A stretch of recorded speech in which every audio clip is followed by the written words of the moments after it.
A principios del siglo XX, el mundo se encontraba obsesionado con el antiguo Egipto.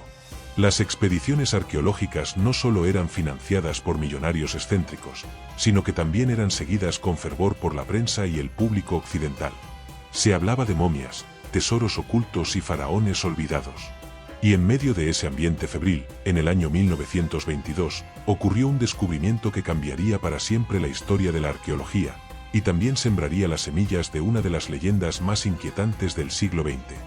Howard Carter, un arqueólogo británico perseverante y obsesivo, llevaba años excavando sin éxito en el Valle de los Reyes. Su mecenas, el aristócrata Lord Carnarvon, estaba a punto de retirarle el apoyo financiero. Pero Carter tenía una corazonada. Aún quedaba algo sin descubrir. Y no cualquier cosa, sino la tumba intacta de un joven faraón casi olvidado, Tutankamón. El 4 de noviembre de 1922, uno de los trabajadores locales tropezó con un escalón tallado en la roca. Era la entrada que Carter había estado buscando. Tras semanas de cuidadosa excavación, el 26 de noviembre, Carter hizo un pequeño orificio en la puerta de la cámara funeraria. Sosteniendo una vela, miró hacia el interior. Detrás de la abertura, el resplandor dorado de los tesoros que no habían visto la luz en más de 3000 años brilló tenuemente. Cuando Lord Carnarvon, presente en ese momento, le preguntó si veía algo, Carter respondió una frase que pasaría a la historia. Sí, cosas maravillosas. La tumba estaba prácticamente intacta. Era un hallazgo sin precedentes. La cámara funeraria, los sarcófagos, las estatuas, los amuletos, los muebles, los carros ceremoniales, todo estaba allí. Cientos de objetos de valor incalculable, y lo más importante, el sarcófago del joven rey, cubierto de oro y con la máscara funeraria más famosa de la historia. Pero junto a la maravilla, llegó también algo más, el rumor. El susurro de algo oscuro, latente, que comenzó a extenderse en los cafés del Cairo y las redacciones de los periódicos londinenses. Una maldición. Solo unos meses después del descubrimiento de la tumba, el 5 de abril de 1923, Lord Carnarvon falleció en el Cairo. Su muerte no habría sido tan llamativa, si no fuera por los extraños detalles que la rodearon. Carnarvon murió a causa de una infección en una picadura de mosquito que se infectó al afeitarse. Pero lo verdaderamente inquietante fue lo que ocurrió en paralelo. Se dice que, en el preciso instante de su muerte, las luces del Hotel Continental, donde se hospedaba, parpadearon violentamente y se apagaron. En Inglaterra, su perro favorito, un fox terrier llamado Susie, aulló sin control y cayó muerto en ese mismo momento. Según algunos periódicos, incluso el reloj de pared en su mansión se detuvo. Los rumores no tardaron en correr. ¿Era esta la venganza del faraón maldito? La prensa sensacionalista británica comenzó a hablar de la maldición de Tutankamón, alimentada por los jeroglíficos supuestamente encontrados en la entrada de la tumba, que advertían: la muerte vendrá con alas ligeras para aquel que perturbe la paz del faraón. Aunque Carter siempre negó haber visto tal inscripción, eso no detuvo a los medios. De pronto, la historia de un descubrimiento arqueológico se había transformado en una narrativa gótica, misteriosa, irresistible. El público devoraba cada nuevo artículo. Se decía que los miembros del equipo de Carter estaban muriendo uno tras otro en circunstancias misteriosas. Fiebre súbita, infecciones inexplicables, accidentes absurdos. Y lo más escalofriante, muchos de ellos parecían perfectamente sanos poco antes de su muerte.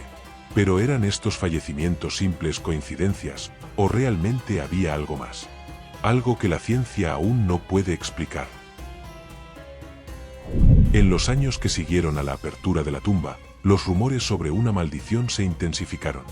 La lista de víctimas supuestamente afectadas crecía, y con cada nuevo fallecimiento, la idea de un castigo sobrenatural ganaba más fuerza. Veamos algunos de los casos más comentados.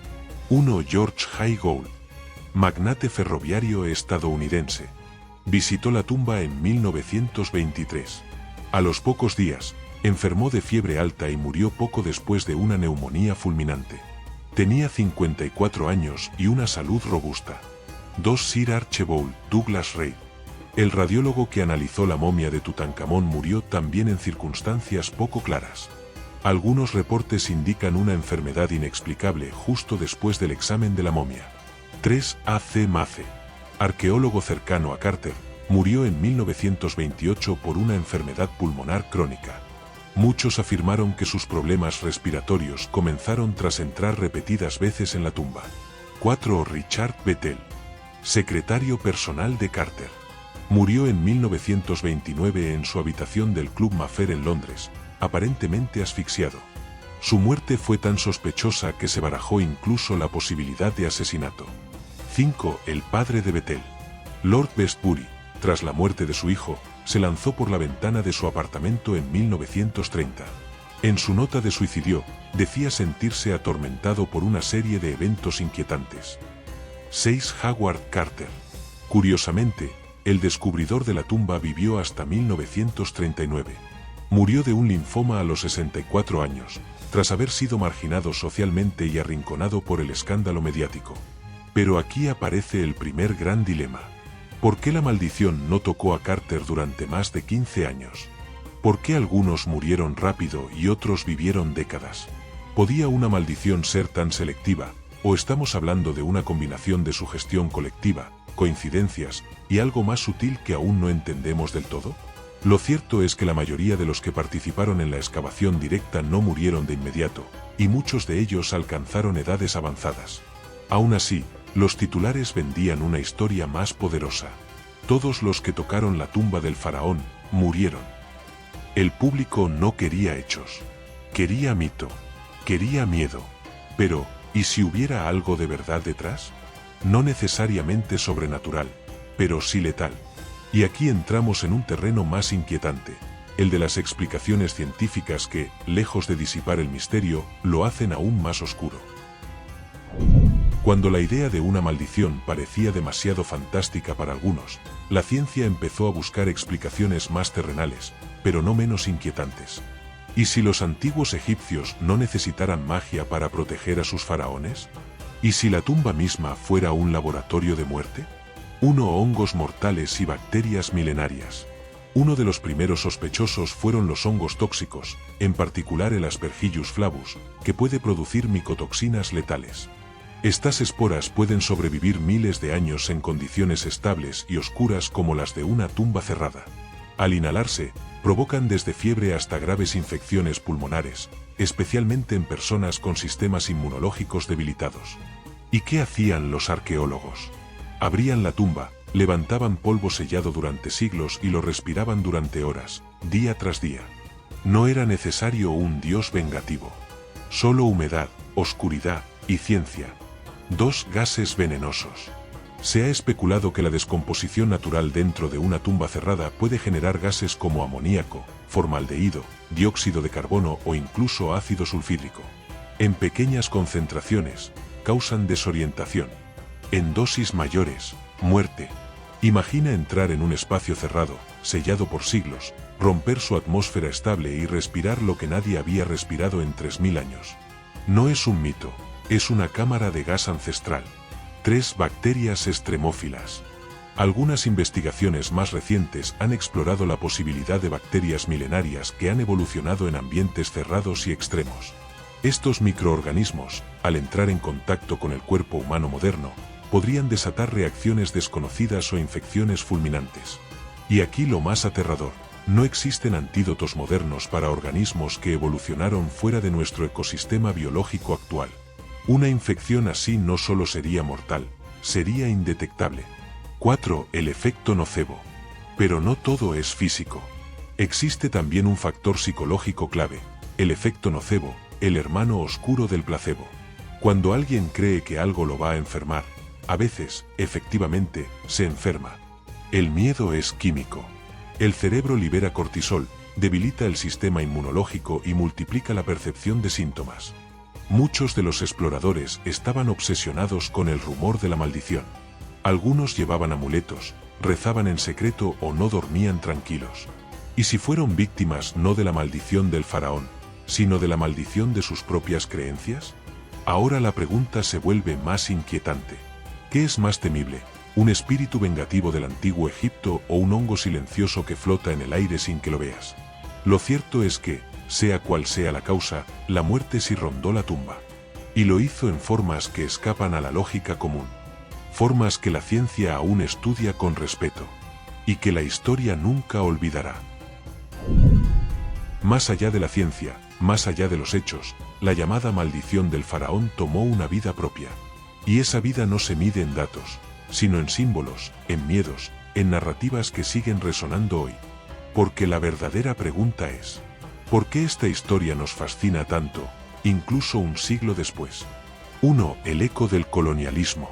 Cuando los británicos y europeos entraron a Egipto en plena fiebre arqueológica, no solo extraían tesoros físicos, se apropiaban también de la historia. La narrativa de la maldición sirvió muchas veces como una forma simbólica de advertencia: quien saquea el pasado, paga un precio.